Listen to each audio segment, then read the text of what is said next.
Vamos começar com uma oração.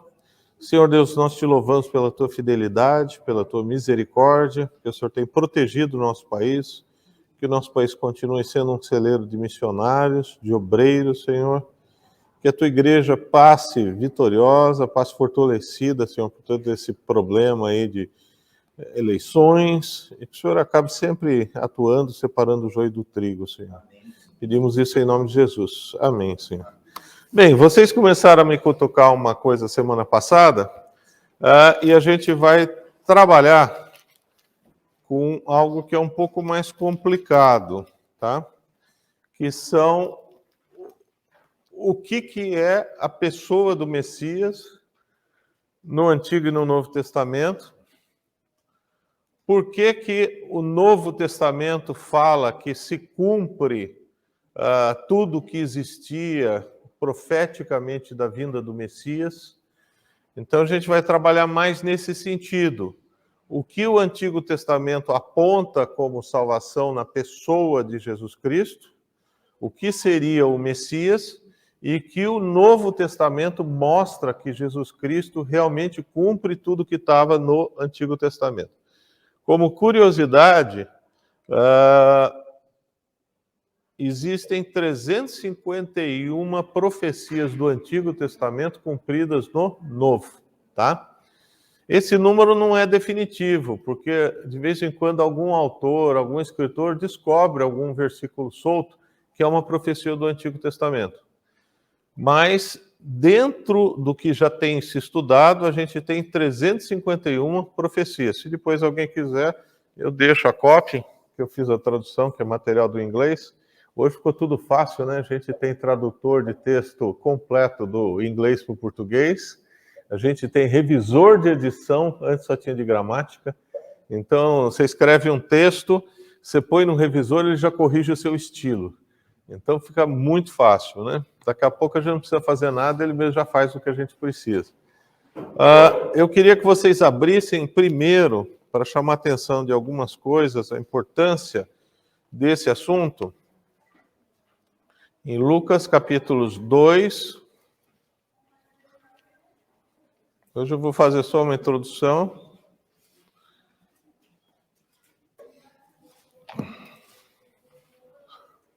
Lucas, capítulo 2, versículo 22. Todos os autores das Escrituras são judeus, tá? Por algum tempo, até a década de 50, se falava que Lucas não era judeu. Não é verdade. Lucas é o nome grego de um judeu.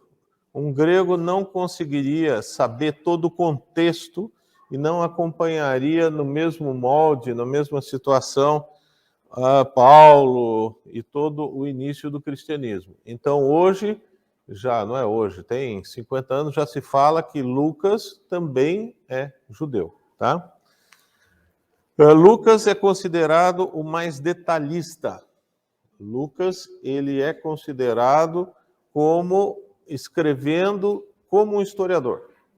E ele escreve a biografia de Jesus e escreve a biografia do Espírito Santo no livro de Atos. Alguns vão falar, não é a biografia do Espírito Santo, é a biografia da igreja.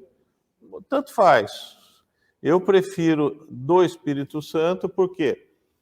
Porque, sendo Jesus Deus, o Espírito Santo também é Deus. Então, você coloca, se você fizer uma análise da ação das pessoas da Trindade, quem age no Antigo Testamento, quem é o autor principal, de quem se fala mais, é Deus. Nos Evangelhos é mais Jesus. E no livro de Atos se fala mais da ação do Espírito Santo.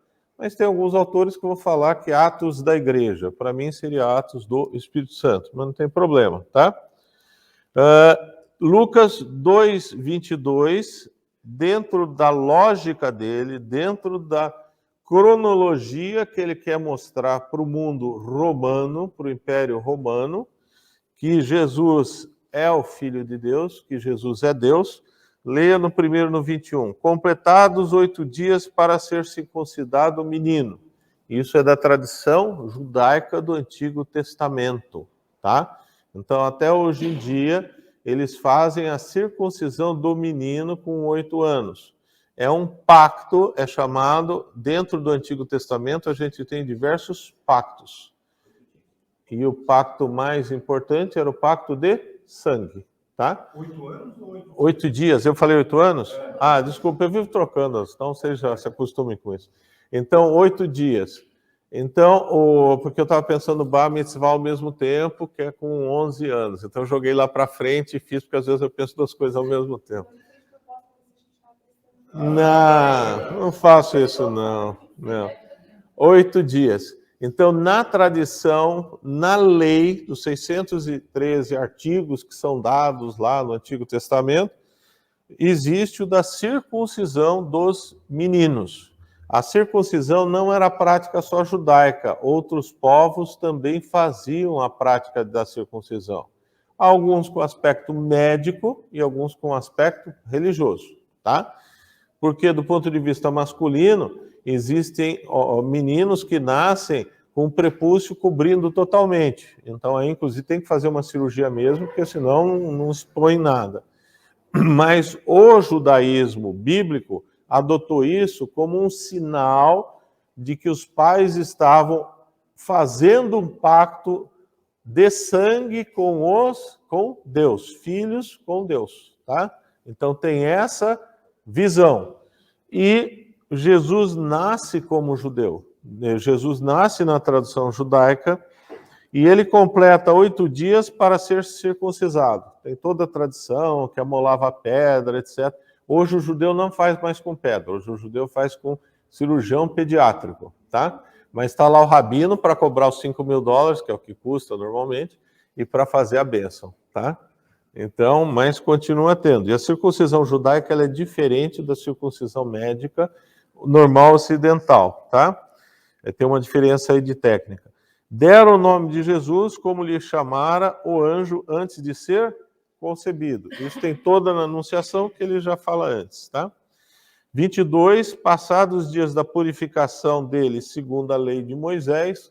A lei era de Moisés ou era de Deus? Era de Deus. Mas se fala a lei de Moisés, por quê? Porque Moisés foi quem recebeu. Todo o Pentateuco foi recebido por Moisés, tá? Ele que, entre aspas, redige. Existe uma discussão se ele simplesmente transforma em tradição oral ou se ele já começou a escrever. Isso a gente não tem como saber historicamente, porque tudo que é de ano 1200 a.C. já virou pó há muito tempo, tá? E a gente tem somente algumas peças em cerâmica, barro e metal. Levaram a Jerusalém para o apresentarem ao Senhor. Então, a gente não faz a circuncisão das nossas crianças, tá? Os pais devem fazer do ponto de vista médico. Isso é outra coisa. Então, do ponto de vista médico, a circuncisão é indicada. Por quê? Porque diminui o câncer, tanto masculino como feminino, quando faz a circuncisão. Mas a gente não faz com 8 dias. A gente faz com a criança maior, tá? E alguns fazem até como adulto, né? Mas, além disso, além da circuncisão, eles faziam período de purificação e faziam a apresentação no templo. A apresentação no templo, a gente segue um pouco essa tradição. A gente segue a tradição de apresentar a criança no templo, tá? Na igreja, com uma finalidade um pouco diferente. A gente apresenta a criança para quê? Primeiro, para os pais manifestarem a alegria do nascimento. Depois, colocar, olha, foi uma bênção de Deus. Depois, colocar os pais, nós estamos nos responsabilizando para ensinar a criança no caminho de Deus. Significa que a criança vai ser cristã? Não, não quer dizer, mas a gente deve fazer a nossa parte, tá? Uma outra coisa, na Igreja Católica, que pegou um pouco de cada religião, um pouco de cada coisa, eles têm a ideia de padrinho e madrinha, tá? Nós não temos isso. Eles tinham isso era importante até numa época que você tinha muita praga, muita peste. O que a gente teve aí com a Covid foi brincadeira em relação às pragas que o mundo já teve. A peste bubônica matou 1/3 da Europa, só para vocês terem a ideia. A gripe espanhola matou 20, 25%, onde teve, não foi universal. Então era comum você ter, olha, morriam os pais. E o que acontecia? Ia para o orfanato, ou ficava na rua. Então, como um princípio que o catolicismo quis colocar, olha, se morrer os pais, os padrinhos assumem. É um bom princípio. Dentro da nossa realidade como igreja, a gente coloca que a igreja toda ela é responsável pela criança, tá? Tanto para oração, como para educação, até como sustento. Se acontece um desastre, que graças a Deus eu não lembro de ter acontecido, de perda de pais, e não querer assumir, a igreja deveria assumir isso daí, tá? A gente valoriza muito o judaísmo, não pela parte ética, comportamental que eles têm, mas a parte de sabedoria que eles têm, que eles seguem o Antigo Testamento, é uma coisa muito louvável. E você não vê criança órfã judia por aí solta. Você não vê pobre judeu solto por aí, porque eles cuidam da comunidade, tá? Você não vê idoso largado, eles cuidam da comunidade. E a gente deveria usar nisso daí até como reflexo, por quê? Porque eles estão se baseando em todo o Antigo Testamento. Então eles agem com sabedoria sem entendimento. A gente tem entendimento e age sem sabedoria, né? Tá? Ok. Conforme o que está escrito, versículo 23 de Lucas 2, na lei do Senhor, todo primogênito ao Senhor será consagrado, tá? E para oferecer um sacrifício, segundo o que está escrito na referida lei, um par de rolas ou 2 pombinhos. Existiam diversas ofertas, da ideia, como eles ofereceram pombinhas, etc., que eles não eram ricos, tá? Eles eram de classe média baixa. Cuidado, porque o conceito de pobre no judaísmo bíblico é diferente do nosso conceito de pobre. Então a gente tem o conceito de pobre nosso, o que é? Morador de rua, não é isso? Tá? Miserabilidade. Dentro do conceito judaico, o pobre é aquele que não conseguia ele exercer uma função de trabalho ou social. Ele dependeria de outras pessoas, tá? E essas outras pessoas seriam as responsáveis pelo sustento dele. A ideia de dar esmolas, estou falando muito rápido ou está dando para acompanhar? A ideia de dar esmolas para nós é mais a ideia de dar gorjeta, não é? Tá? É dar o que sobrou. Você tem uma moedinha, você tem não sei o quê, mas para eles não. Dentro da tradição judaica, dentro do judaísmo, não é para fora, hein, pessoal? Cuidado. Dar esmolas é a palavra operar justiça. Então, eles sustentam quem não consegue exercer uma função social. A família está lá desempregada e ela está inscrita na sinagoga, a sinagoga assume o custo da família, tá? Eles assumem, eles veem o que tem errado, se tem alguma coisa errada de comportamento, mas eles assumem. Então, eles pagam a escola das crianças, eles pagam plano de saúde, eles tomam conta. Ah, seu negócio faliu? Ah, tá bom. Os 5 empresários que são responsáveis vão ver o teu negócio, vão fazer uma análise e vão injetar dinheiro. Então, eles se cuidam, tá? Mas esse é considerado pobre. A gente tem alguns exemplos de pobre no Novo Testamento? Tem. E a gente vê que eles são levados, que eles recebem gorjeta e voltam para a casa deles. Ué, estão voltando para a casa deles? Sim, porque a ideia de pobre lá é não conseguir exercer uma atividade, não conseguir se sustentar sozinho, tá? Deu para entender a diferença? Então, e quando Jesus fala que os pobres sempre terei com vocês, é uma realidade. A gente sempre vai ter gente passando por uma situação que não consegue se sustentar sozinho em maior ou menor grau, tá? Mas não tem nada a ver com craqueiro, não tem nada a ver com essa situação que a gente vive, tá? Ok. E dá para entender que eles tinham, como eles ofereceram um par de pombinhos, né? de pássaros, eles seriam de classe média baixa, tá? Não seriam de classe alta, senão ofereceriam uma coisa muito maior. O 25, havia em Jerusalém um homem chamado Simeão, homem este justo e piedoso, tá? A palavra, a Escritura, ela usa palavras muito bem empregadas e com sentido. Quando ele fala justo, significa que ele era justificado, que ele era alguém que tinha a salvação em Deus, tá? Essa é a ideia da palavra justo. A gente tem o Antigo Testamento todo apontando que eles esperavam a vinda de um resgatador, a vinda de um redentor, a vinda de alguém que repactuasse o homem com Deus. E é o que a gente chama de expectativa messiânica, ou expectativa do Messias. Como era a salvação no Antigo Testamento? Pela expectativa da vinda de um Messias. Tem a ver com sacrifício? Não, não tem a ver com sacrifício. Tem alguns que entendem errado, que vem toda aquela ordenança de fazer sacrifício no templo, de colocar, olha, mata bezerro, mata novilho, mata não sei o quê, só não mata galinha porque não tinha galinha. Mas não é o objeto o sacrifício de animais, o sacrifício de frutas, de cereais, porque eles tinham, não é para a salvação. Isso é manifestação de obras, tá? A gente participa financeiramente da igreja, com dízimo, oferta, etc. Isso salva alguém? Pode salvar alguém que está passando necessidade, que vai precisar de uma cesta básica, tá? Vai salvar da fome. Mas não, é ato de fé, é uma obra. Então, separar bem que o Antigo Testamento, a salvação era da expectativa do Messias, da expectativa que viesse alguém ao mundo que fosse um redentor, um resgatador da humanidade, tá?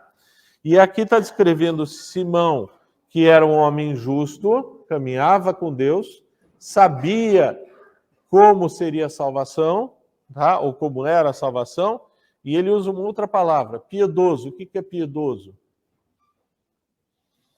O que é piedoso? Na minha tradução está temente a Deus. Temente a Deus seria mais o justo. O que é a ideia de piedoso? Hã? E o que é uma pessoa boa aos olhos de Deus? A fé sem obras é morta. Então, alguém com obras também. Alguém que exercia, que se manifestava a fé dele. É alguém com fé e que manifestava a fé. Esse é o conceito, tá? Não era alguém somente, eu acredito em Deus, eu acredito em Deus. Não, ele acreditava em Deus, andava com Deus e exercia atos compatíveis, tá? Ele não era cristão agente secreto. Tá? Porque às vezes a gente encontra, eu encontro às vezes, você é cristão? Ah, eu sou, mas eu não sou muito ativo, sabe? Faz uns 10 anos que eu não vou na igreja, mas eu sou cristão. Faz uns 10 anos que eu... Mas eu sou cristão. Ah, então você é um cristão agente secreto. Ninguém sabe que você é cristão. Ah, é verdade. Cuidado que às vezes Deus também esquece que você é cristão, hein? Ou não sabe que você é cristão. Vamos lá. E o Espírito que esperava a consolação de Israel. Tá? Por quê? Porque ele sabia qual era o meio de salvação. E o que é salvação? Salvação é uma palavra ampla. Salvação tem um aspecto espiritual, tem um aspecto para a eternidade, tem um aspecto imediato para resolver os problemas. Cuidado, porque salvação não é uma palavra somente voltada para a eternidade. Ah, eu sou salvo hoje, ótimo, que legal, você tem a vida eterna, tá? Agora, não precisa ser igual o ladrão na cruz, que teve a salvação espiritual e, morreu, tá? Salvação é libertação de problemas, é restauração da personalidade, é mudança em todos os aspectos, tá? Então a salvação ela tem um aspecto espiritual, tem um aspecto pessoal, tem um aspecto familiar, tem um aspecto material. E outra coisa que a gente usa muito como palavra, eu fui salvo um dia, data zero, estou sendo salvo todos os momentos da minha vida, em todos os aspectos, e vou ser salvo em definitivo. No momento em que eu tiver um corpo transformado, passar pela morte, ou se não passar pela morte, se for resgatado por Deus, sem ter que passar pela morte, tá? Aí eu vou ter uma salvação definitiva para a eternidade. Aí eu vou ter uma mudança total para a eternidade. E esse Simão, ele esperava a consolação de Israel. Quando fala a consolação de Israel, lembra que Lucas está escrevendo, inclusive, depois do fato. Ele está escrevendo uns 30 anos depois da morte e ressurreição de Jesus. Ele sabe muito bem que a ideia de consolação de Israel não é de país, é de pessoas, tá? Do povo de Israel. Hoje nós somos o povo de Israel? Paulo diz que sim, que nós somos o Israel de Deus, nós somos a nação eleita, nós somos o povo escolhido. Cuidado que isso dá confusão. Existe o Israel que não é aquele que teme a Deus, que aceitou Jesus como Senhor e Salvador? Existe. Existe o judeu, existe o povo de Israel como testemunho. Até o Paulo, na Carta aos Romanos, vai falar sobre isso daí, depois a gente pode comentar. Mas Paulo fala que nós somos o novo Israel de Deus, tá? No sentido figurado. E ele esperava a consolação de Israel. Ele não esperava um rei guerreiro. Você não tem nada nesse texto dizendo isso, tá? Os fariseus, os outros, esperavam um rei libertador dos romanos. Enquanto que o Messias verdadeiro, Jesus, ele veio como libertador do pecado, como resgatador para a vida eterna, como libertador de nós mesmos, tá? Então tem uma grande diferença nesse sentido. E o Espírito Santo estava sobre ele. Cuidado, porque o pessoal faz uma confusão lascada sobre isso, tá? Então alguns, principalmente os que gostam de escrever livro sem estudar muito, eles fazem uma distinção entre o Antigo Testamento, fala assim, olha, o Espírito Santo no Antigo Testamento tinha um ministério diferente do Novo. No Novo, o Espírito Santo habita em nós. No Antigo, ele ficava passeando sobre. Então, tinha momento que o Espírito Santo estava sobre ele, tinha momento que não estava. E se ele morresse quando o Espírito Santo não estava sobre ele? Não sei. Aí ia para o purgatório? Tá vendo? Não tem nem sentido isso. Então, são termos que são empregados, tá? O que ele está dizendo aqui, que o Espírito Santo estava sobre ele, é que ele tinha um selo da salvação, tá? Revelara-lhe o Espírito Santo que não passaria pela morte antes de ver o Cristo do Senhor. Isso é uma história, uma narrativa. A gente está tendo um problema agora que os jornalistas estão falando narrativa como sendo mentira. Narrativa não tem nada a ver com isso. Narrativa simplesmente é um texto descritivo e ele pode ser ficcional ou não ficcional. Pode ser histórico ou pode ser uma história inventada, tá? Aqui é uma história de verdade. Então aqui é em forma de narrativa. Ele está descrevendo um fato, uma narrativa histórica, porque é o jeito que ele escreve, tá? E é fácil até para a gente acompanhar. Revelara-se o 26:2, Lucas, o Espírito Santo que não passaria pela morte antes de ver o Cristo do Senhor. O enviado do Senhor, o resgatador do Senhor. Ele esperava a consolação de Israel. E o Espírito Santo fala assim, você vai ver. Tá? Ele já era salvo? Já. Mas ele ia ter uma bênção especial de ver. Tá? Movido pelo Espírito Santo, foi ao templo. E quando os pais trouxeram o menino Jesus para fazerem com ele o que a lei ordenava, Simeão o tomou pelos braços e louvou a Deus, dizendo: agora, Senhor, pode despedir em paz o teu servo. Tá? Toda vez que aparecer servo no Novo Testamento, é a palavra escravo. Tá? Na época do Antigo Testamento, a escravidão era comum. Se admite que 60% da população era escrava. Só que existiam categorias de escravo. Se você chegasse, nós tivéssemos naquela época, alguém é seletista aqui? Alguém tem carteira assinada? Ninguém tem carteira assinada? Então naquela época eu vou dizer para vocês, vocês são escravos. Porque quem era empregado era escravo, só para você ter ideia. Só que você tinha diferentes formas. Então você poderia falar assim, olha, eu quero ser contador por 5 anos para você. Tudo bem, você vai ser meu escravo por 5 anos. Você vai receber cama, comida, não sei o quê, um tantinho para subsídio, e depois de 5 anos você vai ganhar X. Era assim que funcionava. Médico servia como escravo.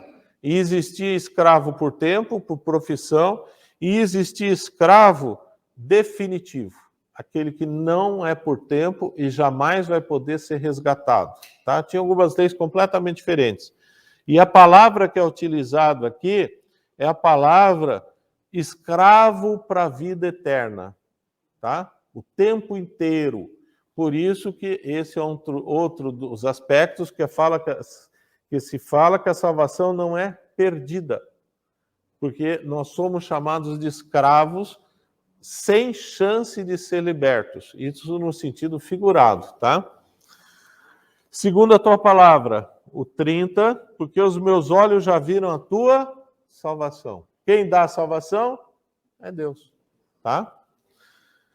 A qual preparaste diante de todos os povos, testemunho, luz para a revelação aos gentios, tá?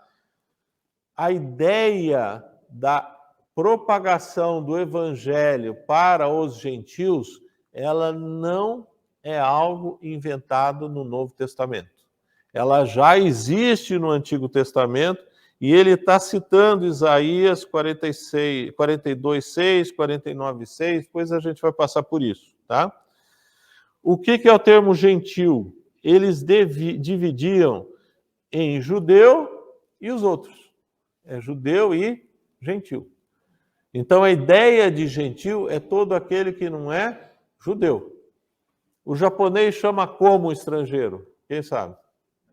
Gaijin. Significa o quê? Não é bem isso, não.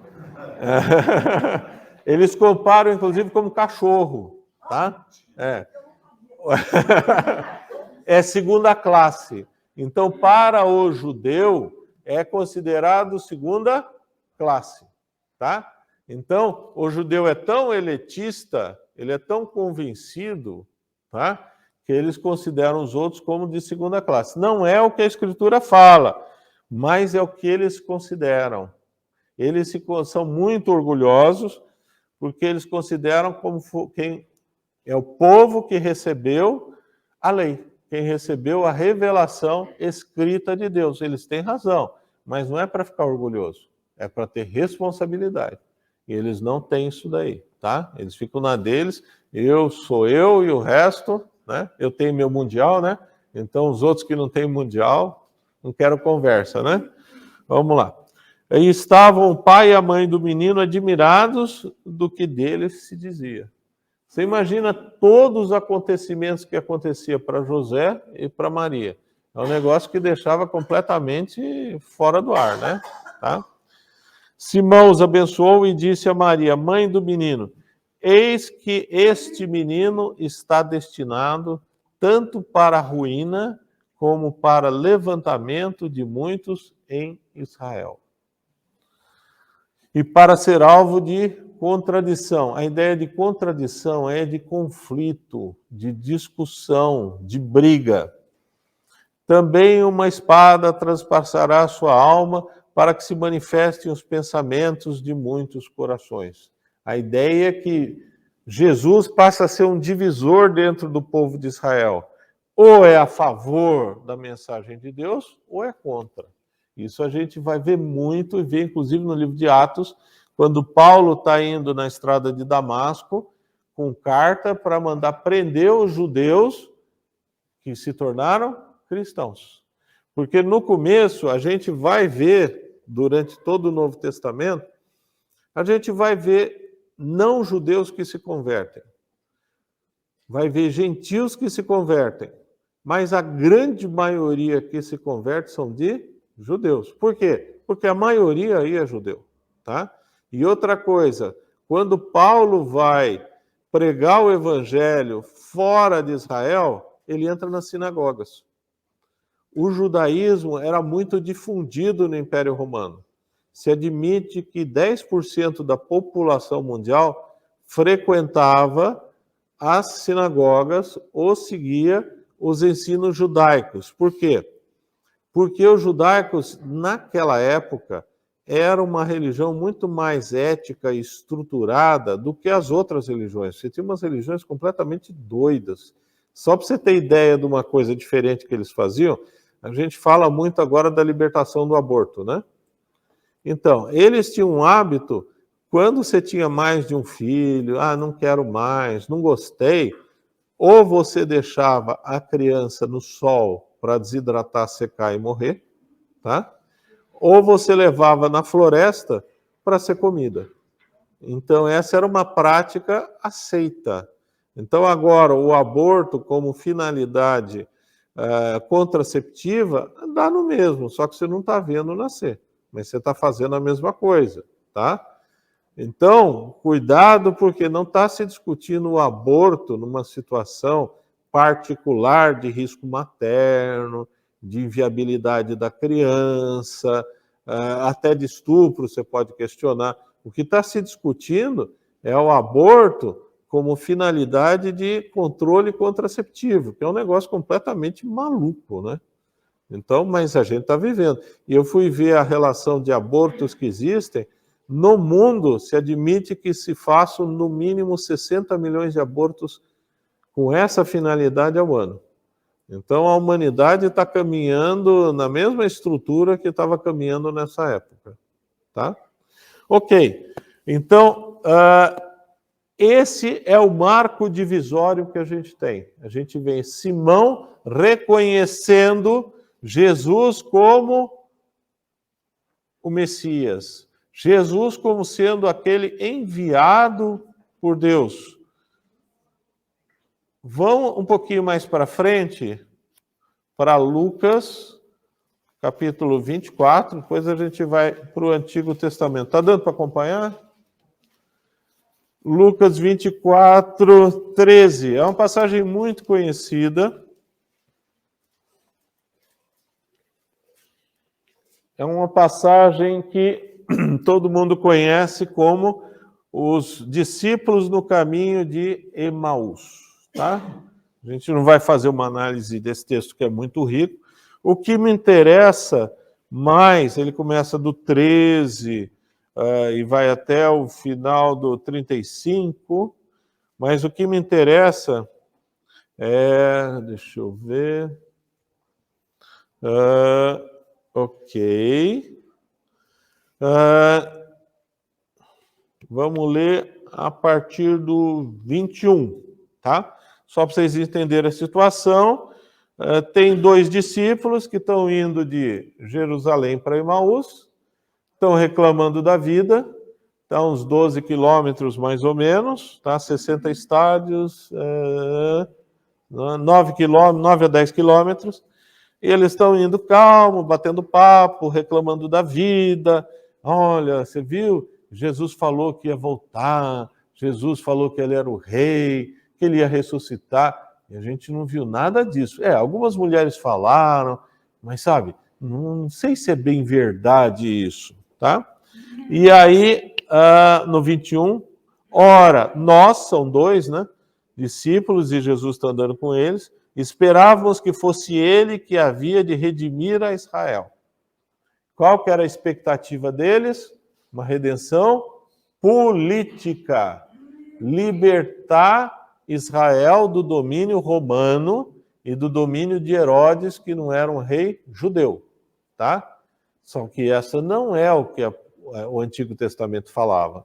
Falava que ele seria o resgatador pessoal e da humanidade, para com Deus. Não fala nada que ele ia ser um guerreiro, que ele ia ser um lutador, que ele ia ser não sei o quê, nada disso, tá? Mas a expectativa, muitas vezes, nossa, é diferente do que Deus tem a oferecer, tá? Ora, nós esperávamos que ele havia de redimir a Israel. E não aconteceu no sentido de nação.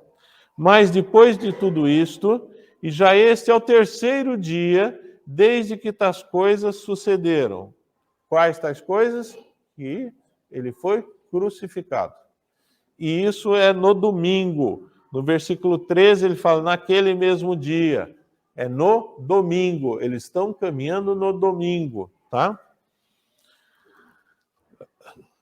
23, é verdade também que algumas mulheres das que conosco estavam nos surpreenderam, tendo ido de madrugada ao túmulo e não achando o corpo de Jesus, voltaram dizendo terem tido uma visão de anjos, os quais afirmaram que ele vive. Anjos sempre têm a mensagem de mensageiro, tá? Esse é o papel principal dos anjos. Eles foram anunciar, tá? 24, de fato, alguns dos nossos foram ao sepulcro e verificaram a exatidão do que disseram as mulheres, mas não ouviram. Então, não acharam o corpo. Mas mesmo assim, eles estavam reclamando que Jesus mentiu, que Jesus não cumpriu o que ele falou. É isso que eles estão argumentando, tá?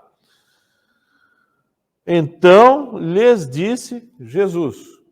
Lucas está escrevendo isso 30 anos depois e está narrando o que aconteceu. E ele sabe que é Jesus, tá? Ó nécios e tardos de coração para crer tudo o que os profetas disseram, tá? Ele está argumentando que vocês são muito devagar. Vocês não enxergam nada. Vocês são meio tapados. Vocês não entenderam nada do que os profetas falaram. Ele está se referindo a todos os profetas do Antigo Testamento que anunciavam a vinda de Jesus. Ele começa a discutir, ele não fala assim, vocês não viram o que eu fiz? Estou aqui, ó. Ó o meu RG, ó o meu CPF, ó o meu e-digital, né? Qualquer coisa assim. Ele não fala isso. Fala, vocês não sabem, vocês não entendem o que todos os profetas, o livro dos profetas do Antigo Testamento falavam, porque o Antigo Testamento para judeu é dividido em lei, são os primeiros 5 livros da Bíblia, depois livro dos profetas, todos os profetas, e depois os outros, que entra Salmos, Provérbios, Cantares, todos os outros que não se enquadram como mensagem profética. 26, porventura não convinham que o Cristo padecesse e entrasse na sua glória? Quem fala isso? Os profetas. Ele remete ao Antigo Testamento. A mensagem messiânica, ela é dada no Antigo Testamento. E ela se cumpre no Novo.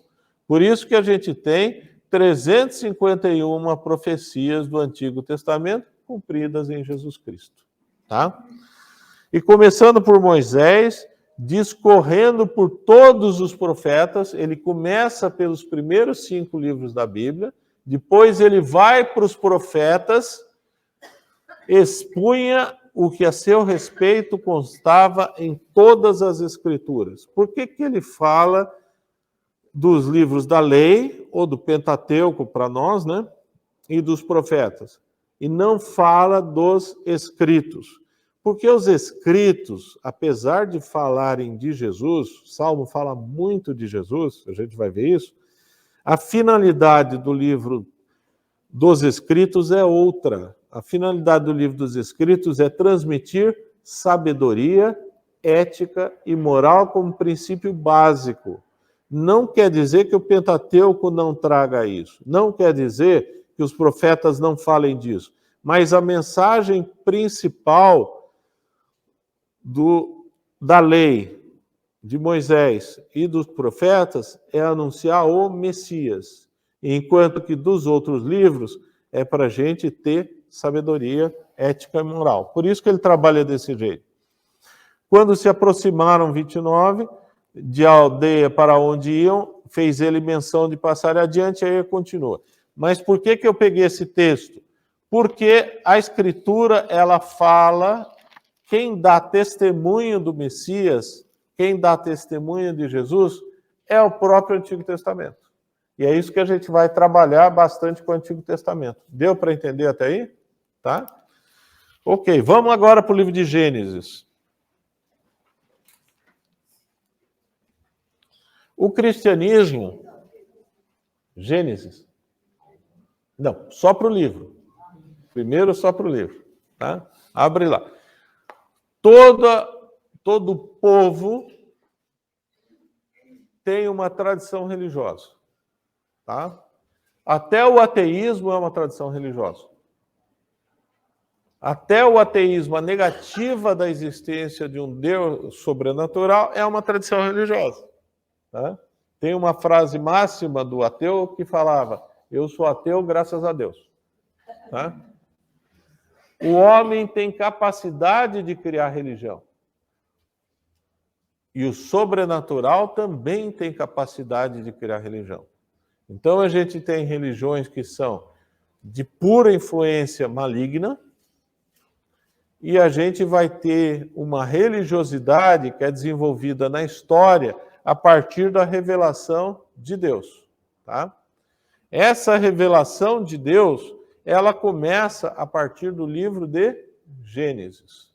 Gênesis tem esse nome por quê? Porque o Antigo Testamento ele foi escrito originalmente em hebraico pelos judeus, que era a língua deles. Mas os judeus, no século III a.C., como eles namoravam muito com o Império Grego, eles achavam o Império Grego maravilhoso. O judeu hoje acha que o Império maravilhoso é o americano. O judeu quer negar ser judeu e quer falar que é americano. Inclusive, os judeus procuram casar com americanas, tá? E aí eles transcreveram o Antigo Testamento para o grego. Então a gente tem uma versão do terceiro século a.C., que é uma versão em grego que chama-se Septuaginta. E no grego, a primeira palavra que tem é Gênesis, tá? Que significaria o princípio. E é a nossa primeira palavra, no princípio. Então, o livro de Gênesis começa falando, olha, existe um Deus que é um Deus que cria. É um Deus criador. Essa é a primeira mensagem do livro de Gênesis. Aí tem toda uma narrativa descritiva, quer seja figurada, quer seja literal, você vai ficar discutindo a vida inteira sobre isso, tá? Ele vai passar primeiro a formação do mundo, depois a formação do homem, tá? Depois a formação da mulher, capítulo 2, e aí no capítulo 3, ele vai falar sobre a queda do homem. O que significa da queda? Cuidado, porque a gente tem nas nossas Bíblias que foram editadas para a gente achar alguma coisa. Quem vem do ambiente católico sabe que é muito difícil achar passagem em versículo na Bíblia católica, porque ela não tem uma editoração boa, ela não tem uma boa quebra, tá? Então você tem que ficar procurando lá onde que está isso, e você não acha muitas vezes. Porque eles não têm a preocupação de que as pessoas procurem a Bíblia, tá? Nas nossas, diga. O número é o mesmo. O número de capítulo e versículo, a gente segue o católico, tá? Só para vocês entenderem. O Antigo Testamento e o Novo Testamento, eles não têm número nos textos mais antigos, tá? É tudo corrido. Você imagina a confusão que é, tá? Então, por exemplo, em hebraico, o Gênesis está em hebraico. Tá lá o rolo de Gênesis. Tá, se cair no meio, você não sabe onde você está, porque não tem número, não tem porcaria nenhuma, tá? Quando eu fui fazer minha dissertação de mestrado, eu tive que colocar o original. E para achar onde que era, Êxodo, capítulo 4, de versículo 1 a 9. Não tem número. Eu fiquei procurando em hebraico. Eu acho que... achei! Mas é uma chatice. No século XII, os católicos pegaram já as traduções que eles tinham para o latim, tá? E puseram um número. Então, os números que a gente segue foi que a Igreja Católica padronizou, mais ou menos, para vocês terem ideia, é um pouquinho diferente, no século XII, e os judeus adotaram a mesma coisa. Então, a partir do século XII, a gente tem a nossa numeração.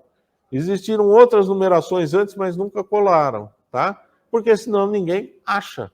É feito para se achar. Agora, a gente tem alguns títulos que estão escritos em cima do capítulo 3, vocês vão ver escrito a queda do homem, não é isso? Tentação e a queda. Tudo bem, mas quem escreveu isso? E está no texto bíblico? Não. Foi alguém que colocou para, olha, quando você for procurar, você acha. Na maioria das vezes acerta. Algumas vezes, tem mais 3 minutos a gente para, se faz bobagem. Então, todos ouviram falar da parábola do filho pródigo, não viram? Tá? Os alunos aprenderam na sexta-feira que não é a parábola do filho pródigo, porque o filho pródigo volta. A parábola foi feita para quem? Para o fariseu. O fariseu é o filho que fica e é o filho assassino. Então deveria ser a parábola do filho que não foi. Tá? Deu para entender?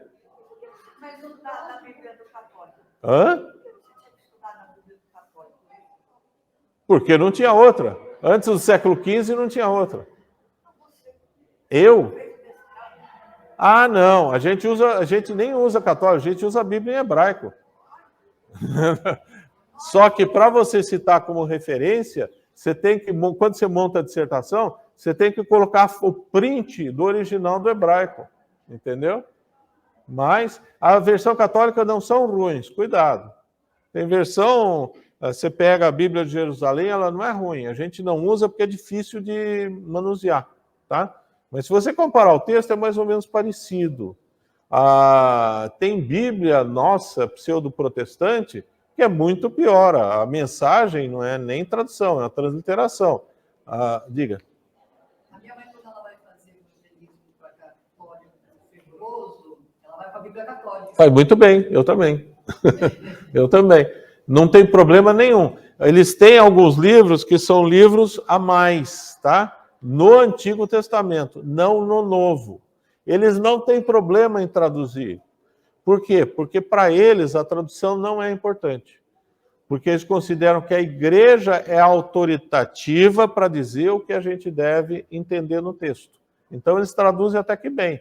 Agora, você não pode usar os livros que são considerados a mais como inspirados por Deus. São até interessantes para ler. Se você pegar os acréscimos de Daniel, quem dá escola bíblica dominical, para dar as historinhas que tem de Daniel a mais, é um barato, porque são umas histórias feitas para criança. Tanto que o judeu considera os acréscimos de Daniel como posteriores historinhas para criança. Entendeu? Então, mais dá para utilizar, não é esse o problema. Então, só para terminar, capítulo 3, ele vai falar da queda do homem, tá? Semana que vem, a gente vai ver a primeira referência messiânica que tem, que é Gênesis 3,15, que fala: porém, inimizade entre ti está falando da serpente, né? E a mulher, entre a tua descendente e o seu descendente, este te ferirá a cabeça e tu lhe ferirás o calcanhar. Então, essa é a primeira referência messiânica, e a gente vai discutir por que no capítulo 3 a gente vê a ideia, inclusive, capítulo 3, desculpa, quando ela dá o nome de Abel e Caim, que já existe até uma expectativa messiânica no nome, tá? Do filho, que ela chama o filho de o resgatador, tá? Então, isso é só uma introdução para começar a semana que vem. Alguém ficou com alguma dúvida? Muitas. A irmã ali falou que a mãe dela usa a Bíblia Católica. Eu já fiz isso, é legal. Só que você estudar a Bíblia Católica, é difícil de encontrar. O que eu falei, é difícil de encontrar. Certa vez uma amiga minha estava com um problema e veio falar comigo. Aí eu falei, olha, eu não vou usar minha Bíblia. Traz a sua Bíblia e a gente conversa no outro dia. Isso daí. Mas aí eu fui em casa e eu peguei.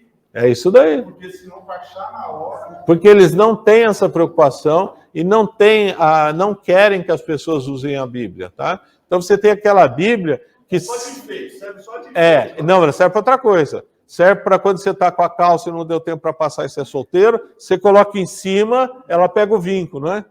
Ou se você tiver alguém para te assaltar, você bate com aquela Bíblia, porque elas são gigantescas. As traduções, do modo geral, não são ruins. Tem só as da Teologia da Libertação que dá um pouquinho de trabalho. Mas o problema é achar lá, tá? Eu tenho dificuldade. Na PUC a gente é obrigado a usar... Hã? A diagramação, eu vou trazer na sexta-feira, eu trago a de Jerusalém para você ver. A Bíblia de Jerusalém, ela tem um nível muito bom de tradução, tá? Mas você não acha, ou não tem o parágrafo, pula de uma página para outra. Então, ela é difícil. Às vezes o aluno me pergunta, mas a gente pode começar a usar a Bíblia de Jerusalém? Eu falo, não. Por quê? Você vai confundir cristão novo na igreja que você está usando uma Bíblia de origem católica, tá? Então é preferível você usar uma revista atualizada, etc. Agora a mensagem não dá, né? Tá?